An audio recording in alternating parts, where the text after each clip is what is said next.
یا ایھا الذین آمنوا قاتلوا الذین یلونکم من الکفار، اے اہل ایمان جنگ کرو ان کافروں سے جو تمہارے ساتھ ملحق ہیں۔ اصل میں یہ چونکہ اب حضور صلی اللہ علیہ وسلم کی جو دعوت کا بین الاقوامی یا عالمی یا آفاقی دور ہے اس کا آغاز ہو چکا ہے، اب اس کو بڑھنا ہے، تو یہاں حکم دیا جا رہا ہے اب جو دارالاسلام کی سرحد یہاں ہے تو جو کافر یہاں بستے ہیں ان سے قتال کرو، پھر وہ سرحد آگے چلی جائے گی تو اگلوں کے ساتھ قتال کرو۔ یہ قتال جاری رہنا ہے تاں آ کے پوری دنیا پر اللہ کا دین غالب ہو جائے۔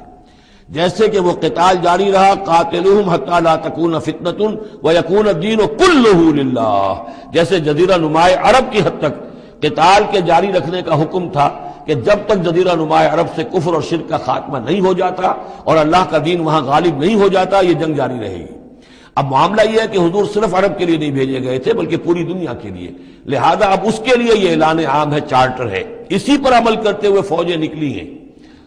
ورنہ جیسا کہ میں نے کئی مرتبہ عرض کیا ہے، ایرانیوں نے تو کہا بھی تھا کہ ہمارے اوپر کیوں تم چڑھ کر آ گئے ہو، یہ اللہ کا حکم ہے۔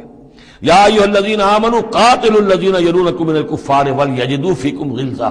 اور چاہیے کہ وہ تمہارے اندر سختی محسوس کریں، نرمی نہ پائیں، سختی محسوس کریں۔ وَاعْلَمُوا أَنَّ اللَّهَ مَعَ الْمُتَّقِينَ، اور جان لو کہ اللہ تعالیٰ متقیوں کے ساتھ ہے۔